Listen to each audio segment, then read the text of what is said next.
दिवस होता 3 जून 2006. मुंबई पुणे एक्सप्रेसवेच्या तोंडावर असलेल्या नवी मुंबईतील कळंबोली परिसरात नेहमी सारखीच वर्दळ होती. पवनराजे निंबाळकर त्यांच्या गाडीतून प्रवास करत होते. सोबत त्यांचा विश्वासू चालक समत काझी होता. सर्व काही सुरळीत सुरू होतं, पण त्यांना अजिबात कल्पना नव्हती की काही अंतरावरच मृत्यू दबा धरून बसलाय. रस्त्यावर अचानक काही हल्लेखोरांनी त्यांची गाडी अडवली आणि अचानक दोन अज्ञात मारेकरी गाडीवर आले. काही सेकंदात बंदुकीतून गोळ्या सुटल्या. एका पाठोपाठ एक झालेल्या गोळीबारानं शांत असलेला परिसर हादरला. पवनराजे यांच्यावर अचूक निशाणा साधला गेला होता. अज्ञातांनी केलेला गोळीबार इतका भीषण होता की त्यांना बचावासाठी संधीही मिळाली नव्हती. या हल्ल्याचा एकमेव साक्षीदार ठरू शकणारा चालक समत काझी यालाही गोळ्या घालून ठार करण्यात आलं होतं. पवनराजे निंबाळकर आणि त्यांचे चालक समत काझी रक्ताच्या थारोळ्यात पडले होते. मारेकरी काम फते करून वाऱ्याच्या वेगानं पसार झाले होते. दिवसाढवळ्या एका बड्या नेत्याची अशी निर्घुण हत्या झाली होती. हत्येचा तपास सुरू झाला आणि ही सुपारी दिल्याचा आरोप आला आणखीन एका मोठ्या नेत्यावर. हे नेते म्हणजे पद्मसिंह पाटील. प्रकरण कोर्टात गेलं. साक्षी पुरावे मांडण्यास सुरुवात झाली आणि तारीख पे तारीख म्हणत या प्रकरणाचा निकाल पुढे पुढे जात राहिला. आणि ज्या निकालाची प्रतीक्षा महाराष्ट्राला होती त्या पवनराजे निंबाळकर दुहेरी हत्याकांडाचा निकाल तब्बल 20 वर्षानंतर म्हणजेच आज 20 जून 2026 रोजी लागला. न्यायालयाने नेमकं काय निकाल दिला, 20 वर्षात काय काय घडलं, या निकालानंतरही काही अनुत्तरित राहिलेले प्रश्न, या सर्व गोष्टी आपण या व्हिडिओमध्ये पाहणार आहोत. नमस्कार, मी ऋतुजा आणि तुम्ही पाहत आहात विषयच भारी. सुरुवातीला बघूया की पवनराजे निंबाळकर म्हणजे कोण. धाराशिवच्या मातीमध्ये सहकार आणि सत्तेचं राजकारण नेहमीच गरम असतं. याच भूमीत दोन नावं अतिशय ताकदीनं उदयास आली होती. एक होतं राज्याचे माजी गृहमंत्री शरद पवार यांचे अत्यंत खंबीर साथीदार पद्मसिंह पाटील यांचं, तर दुसरं त्यांचे चुलत भाऊ, सहकार क्षेत्रातील दबदबा असणारे काँग्रेसचे नेते ओमप्रकाश भूपाल सिंह म्हणजेच पवनराजे निंबाळकर. त्या काळातले हे दोन अत्यंत प्रभावी नेते. सुरुवातीला हे दोन्ही भाऊ खांद्याला खांदा लावून राजकारण करत होते. पवनराजे निंबाळकर हे स्वकर्तृत्वाने पुढे आलेले काँग्रेसचे लोकप्रिय नेते. तरुण कार्यकर्त्यांमध्ये त्यांचा मोठा प्रभाव होता. गावगावात मजबूत जनसंपर्क होता आणि सर्वात महत्वाचं म्हणजे धाराशिवच्या राजकारणात अनेक वर्ष वर्चस्व असलेल्या माजी मंत्री पद्मसिंह पाटील यांना थेट आव्हान देण्याची त्यांच्या ताकद होती. तर दुसरीकडे डॉक्टर पद्मसिंह बाजीराव पाटील हे धाराशिव जिल्ह्यासह महाराष्ट्राच्या राजकारणातील एक दिग्गज आणि हेवीवेट नेते म्हणून ओळखले जातात. उस्मानाबाद मतदारसंघातून सलग 7 वेळा आमदार म्हणून निवडून येण्याचा त्यांचा विक्रम त्यांच्या नावावर आहे. मराठवाड्यातील सहकार क्षेत्र, जिल्हा बँक आणि शिक्षण संस्थांवर त्यांचं एकछत्री वर्चस्व होतं. पण म्हणतात ना, राजकारणात नाती फार काळ टिकत नाही, आणि तसंच झालं. काळानुरूप या दोन्ही भावांमध्ये राजकीय आणि व्यावसायिक कारणांमुळे टोकाचे मतभेद झाले.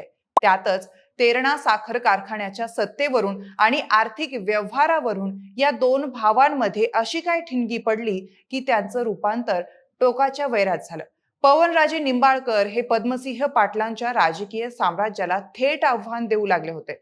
धाराशिवच्या गल्लीपासून ते मुंबईच्या मंत्रालयापर्यंत या दोन्ही भावांमध्ये संघर्षाची चर्चा धुमसत होती. मराठवाड्याच्या राजकीय इतिहासात पद्मसिंह पाटील आणि पवनराजे निंबाळकर यांच्यातील संघर्ष हा अत्यंत चर्चिलेला आणि हाय प्रोफाईल राजकीय वाद ठरला. हा केवळ दोन नेत्यांमधील वाद नव्हता, तर एकाच कुटुंबातील दोन भावांमध्ये सत्ता, सहकार आणि वर्चस्वासाठी झालेला रक्तरंजित संघर्ष होता. या राजकीय वैमस्याचा शेवट अत्यंत भीषण झाला. 3 जून 2006 रोजी पवनराजे निंबाळकर आणि त्यांच्या चालकाची दिवसाढवळ्या गोळ्या झाडून हत्या करण्यात आली. या हत्येनंतर स्थानिक पोलिसांनी तपास सुरू केला, पण प्रकरण जितकं खोल जात होतं तितके नवे नवे धागेदोरे समोर येत होते आणि त्यातच या हत्येमध्ये राजकीय हस्तक्षेपच्या चर्चा सुरू झाल्या. पुरावे, आरोपी, सुपारी, फोन कॉल्स सगळं काही एका मोठ्या कटाकडे इशारा करत होतं. या प्रकरणाचा तपास आधी CID कडे होता आणि नंतर CBI कडे देण्यात आला. CBIने आरोप केला की पद्मसिंह पाटील यांनीच पवनराजेंचा राजकीय काटा काढण्यासाठी 25 लाख रुपयांची सुपारी देऊन ही हत्या घडवून आणली. या आरोपाखाली तत्कालीन खासदार असलेल्या पद्मसिंह पाटलांना 2009 मध्ये अटकही झाली होती.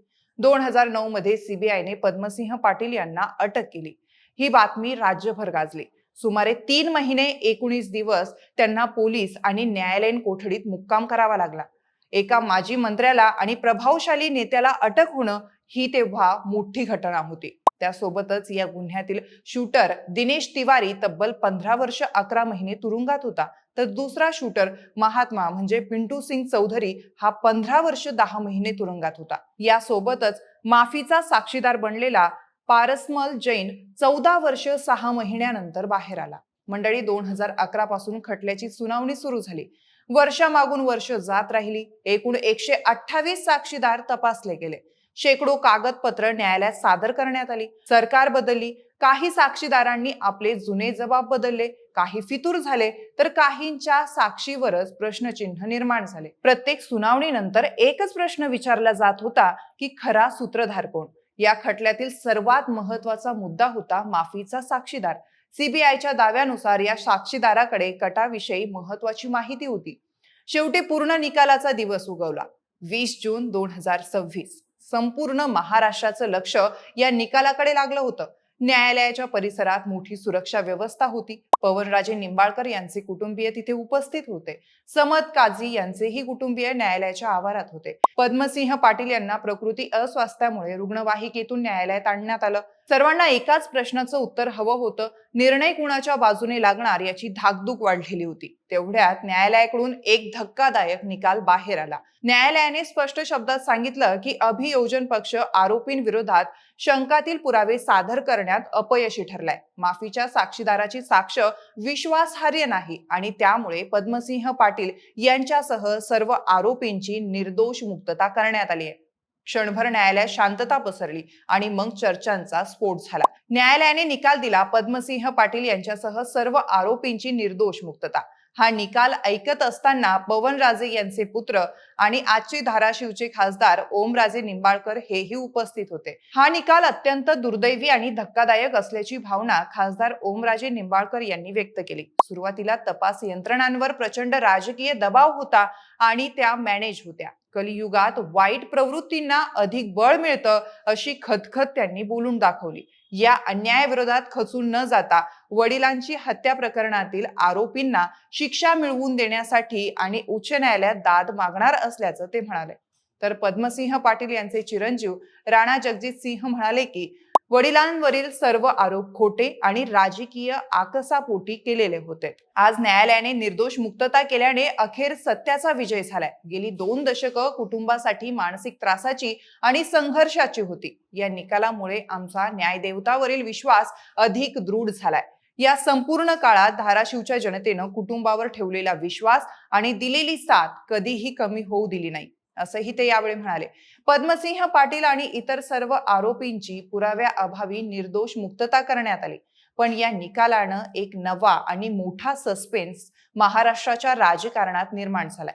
जर 20 वर्षाच्या तपासानंतर ही आरोपी निर्दोष आहे, तर मग 3 जून 2006च्या या काळवंडलेल्या दुपारी पवनराजे निंबाळकर यांच्यावर गोळ्या झाडणारे ते हात कुणाचे होते? या हत्येचा खरा मास्टरमाइंड कोण होता? आज न्यायालयीन प्रक्रिया संपली असेल, पण महाराष्ट्राच्या राजकीय इतिहासातील हे गूढ प्रकरण अजूनही अनेकांच्या मनात अनुत्तरित प्रश्न म्हणून जिवंत राहिलाय. बाकी या प्रकरणाच्या निकालाबद्दल तुम्हाला काय वाटतं? आम्हाला कमेंट करून नक्की सांगा आणि विशेष भारीच्या YouTube चॅनलला सबस्क्राईब करायला आणि बाकीच्या प्लॅटफॉर्मला फॉलो करायला विसरू नका. धन्यवाद.